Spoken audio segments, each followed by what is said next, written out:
Alright guys, welcome to Millstert Master, and today I'm going to be doing a video about dyeing a British Desert DPM jacket and turning it into like a navy blue color. Uh, Basically the story behind this video is I dyed it with one pack of dye, and then the next day I dyed it with 2 packs of dye and got the desired color. So you're going to see me going through the process of dyeing it the first time, and then you're going to see what it looks like after I did the same process again with 2 packs of dye the next day. And I'm very satisfied with the way it came out. So basically what I'm doing here is I'm not using enough black dye to turn it completely black. I'm purposefully using less dye than the instructions recommend for dyeing something black. So that way I'm going to end up with a darker shade, and the black is kind of going to mix with the tan and come out as like a blue color. And then the darker tan spots, because it's a 2-color desert camo, those are going to turn a really dark brown. So in the end, it's going to be like navy blue and dark brown, and I think that's going to look really cool. This is a very easy project. If you want to try it yourself, I highly recommend it. And one more thing, guys, just for fun, try to count how many times I said "alright guys" in this video. And without further ado, let's get into the video.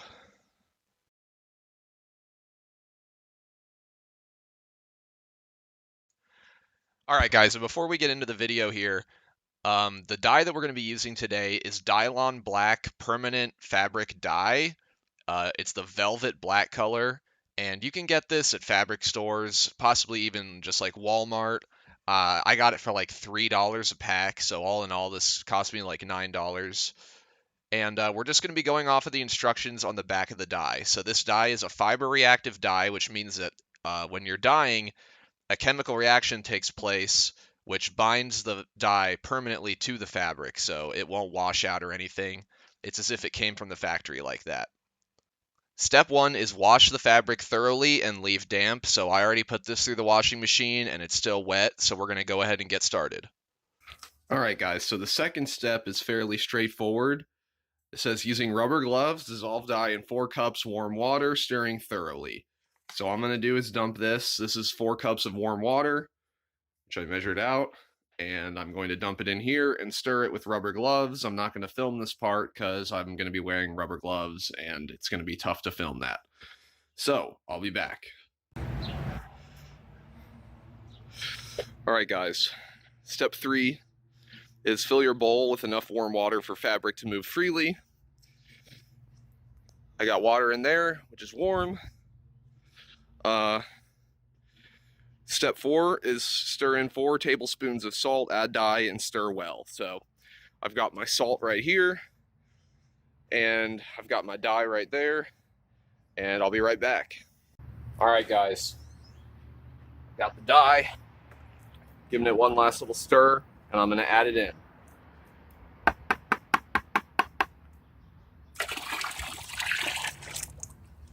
All right.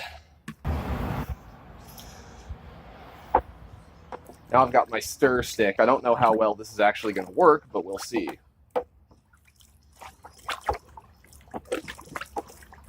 Looks like it's stirring it up pretty good. All right, guys, to me, I think that looks good. I'm going to go get the jacket and put it in. All right, guys, here it is. And it's about to go in. And if I need to add more water, I will.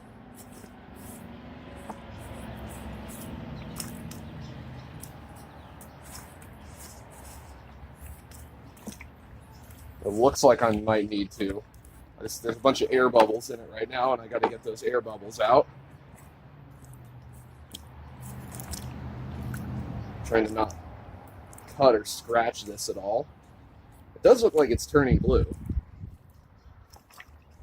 So I have 2 containers of dye, and I'm only using one at a time because, you know, you can't take it out. You can add more, but you can never take it out.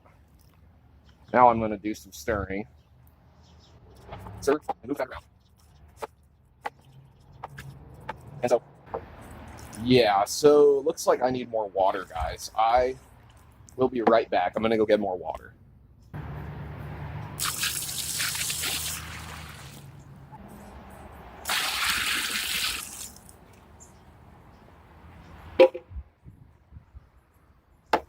All right, more water is added. Let's keep stirring.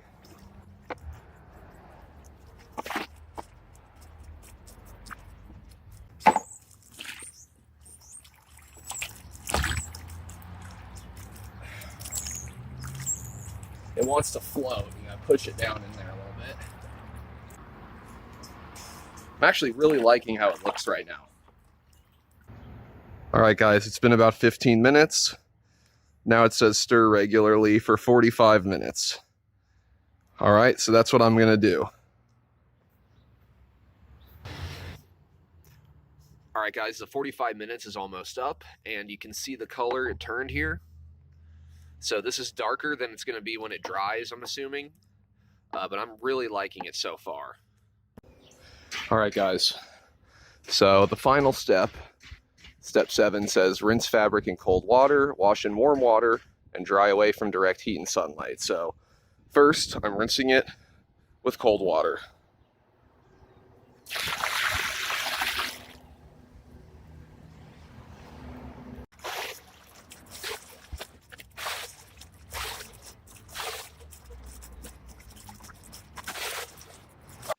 All right, guys, so after rinsing it in cold water, I filled up the bucket with cold water a few times, rinsed it and dumped it out.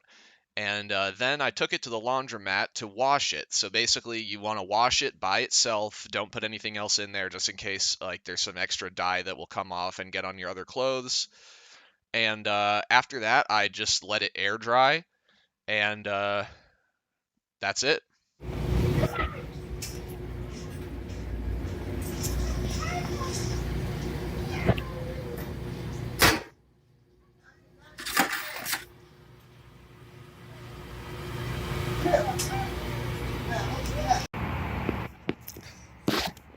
All right, guys, it's the next day. Here's what it looks like.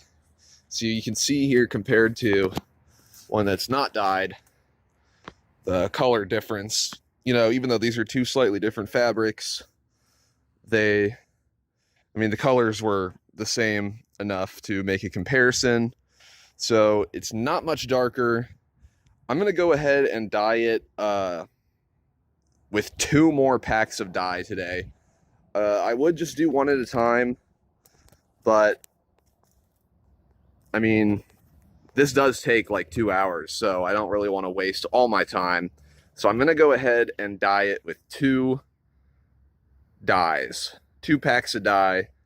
This is the result going from this to this with 1 pack of dye. It's got a slight bluish color to the lighter parts, but you can't really tell in this camera, I don't think. It does look blue a little bit. At least compared to the tan. I guess it's more of a gray. But yeah, I'm gonna try again, guys.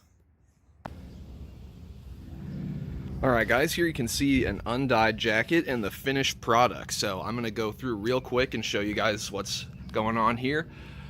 We got the regular undyed jacket, and here is what we ended up with after using 3 packs of dye. So I am really, really happy with the color of the fabric. Now, the buttons did not get dyed, and so I'll show you guys. The plastic parts are still their original color. So it kind of looks interesting, at least. But here, let's get into it. So the zippers and the Velcro are still the original Desert Tan. So like these zippers and everything. The little fabric pieces on these buttons did change color. And then obviously the tag is like a synthetic material, so it did not change color at all. But after washing this, the dye is permanently adhered to the fabric with a chemical reaction. So you don't have to worry about the dye washing out or anything. And now we just have like a really awesome looking jacket. So I'll show you guys the back of it real quick. It's a little bit windy, so it's like blowing it around, sorry. So yeah, very cool colors in my opinion.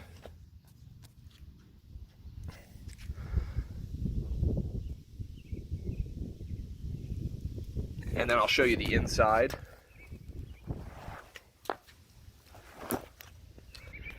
All right, so here's the inside of it. So you can see it's kind of hard to tell. I think that this stuff did change color. But yeah, overall, just like very awesome. You got some spare buttons right there. This one's not gonna get dyed, but I do like the fabric of this one a little bit better. It's like a soft cotton versus like a ripstop. So if I can get another one of these, I'm gonna try dyeing it as well. This is the temperate desert smock, and then this is the newer Soldier 95. So I believe that's it. So thank you guys for watching. I hope you try this out yourselves. It's very cool, very fun. You can check out my other video about British smocks if you want to know more info about the smocks. And have a great one, guys.